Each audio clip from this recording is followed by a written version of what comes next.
What is an example of a dirty trick that a thief tried but backfired when they saw your dog? 1. Not a dog, but a cat. There is a young woman in my neighborhood who uses a wheelchair. She lives alone except for her cat. It is clear that a disabled person lives in her home with a wheelchair lift in the back. She woke up one night when she heard a rustling in her bedroom. A young guy was going through her drawer looking for jewelry. He had her laptop in his hand. She saw a pistol stuck in the back of his pants. She froze, trying not to move and alert him that she was awake. She was terrified. There was no way for her to get away from him. She feared for her life. He sensed she was awake and took the pistol out of his waistband. He cocked it and headed to the bed with the pistol pointing at her. When he leaned over her bed, pistol aimed to kill, her cat leapt onto his head. She started kitty karate on his face, shredding what might have been good looks with her claws. He ran screaming out of the house with a furious feline on his head. The cops found guts in the driveway. The cat saved her life. Hard to feel sorry for a one-eyed guy willing to rob and kill a helpless victim. Kitty got lots of treats and is living the good cat life. 2. Not a trick, but an armed robbery. My wife and I were closing up our general dealer shop one night when 4 men pushed past and demanded money. One punched me in the face, causing me to step back and fall over a pallet of meal onto the floor. As he lunged at me again,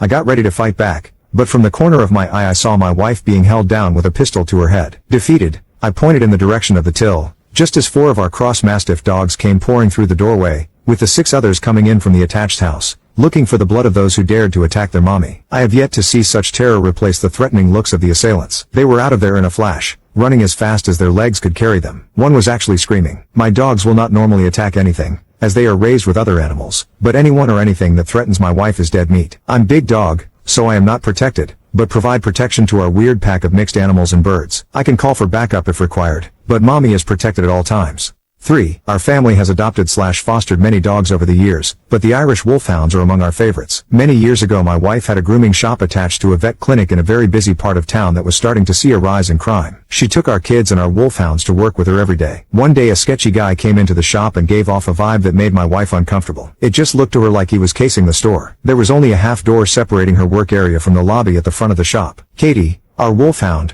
normally wouldn't bother to get up. Couch potato. But she also sensed something. As soon as she walked over and put her head over the half door, the guy bolted the shop. She didn't even have to growl. She earned an extra treat that day. 4. We have 2 pit bull terriers and they have a dog door in the kitchen. Several years ago a thief crawled in the dog door. Then he saw the 2 dogs. He leapt onto the kitchen counter and then to the top of the refrigerator. The dogs never laid a fang on him. One leapt onto the counter and the other sat on the floor in front of the refrigerator, and any time he moved they growled and lifted their lips to show they have excellent teeth. He was on that refrigerator till I came home from work. I called the police. When they arrived I called off the dogs and the police hauled him off to jail. I had to move the refrigerator and clean behind it and on top of it. The guy had peed his pants in the roughly 7 hours he had been huddled there. He seemed to think it was a dirty trick that the dogs hadn't barked. He didn't know they were there till he stood up after crawling through the dog door to discover one was behind him cutting off escape and the other was in the doorway to the dining room. They got dog treats and lavish praise. 5. In the late 80s I took a promotion that required me to live in a town 50 miles from my wife. She had just landed her carrier position, so we decided to rough it out for a few months to see what would work. At the time we had a golden lab mix named Amber. She was just a huge sweetie. Meter readers etc. had no problem coming into the yard. She would require them to toss the ball a couple of times for her cooperation. One evening the wife and I were talking to each other on the phone when we heard a back bedroom window break. Wife hung up, reached for her pistol and called 911. When I arrived 45 minutes later, the police were finishing their report and actually smirking. It seems that when the window broke Amber went hellhound and the guy breaking it and ripped his arm up pretty good. According to the police he showed up at the ER claiming a dog attacked him as he was just walking along. He confessed when the officer asked him if the blood in our backyard would match his. Several months later we had to give her up. About 6 months later I am at MCDS and the parking lot and all of a sudden Amber is jumping all over me. The young lady who hate her was embarrassed until she found out we were Amber's previous people. She then asked me if she had had any training as a protection dog. I told her no, and she related that about 2 months after she got her ex decided to come pay her a visit. When she screamed Amber once again went hellhound on him.